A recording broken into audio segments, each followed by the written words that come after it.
আসসালামু আলাইকুম বন্ধুরা, কেমন আছেন? 2024 সাল আমাদের থেকে বিদায় নিয়েছে। এখন আসছে 2025 সাল। এই 25 সালে সবাইকে আমার পক্ষ থেকে সালাম, আসসালামু আলাইকুম। নতুন বছরে সবাই 2 রাকাত নফল নামাজ দিয়ে নতুন বছরটা শুরু করবেন এবং সবাই কোরআন তেলাওয়াত করবেন। রাত্রে কম হইলেও একটি করে সূরা পাঠ করবেন।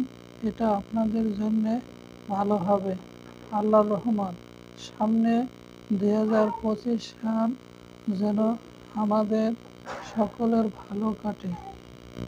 তাই 2 রাকাত নামাজ পড়ে আল্লাহর কাছে সাহায্য প্রার্থনা করবেন, তাতে আমাদের সকলেরই ভালো হবে। আল্লাহ আমাদের সবাইকে যেন এই বুঝ সবাইকে যেন এগুলো পালন করার তৌফিক দেয়। আমিন।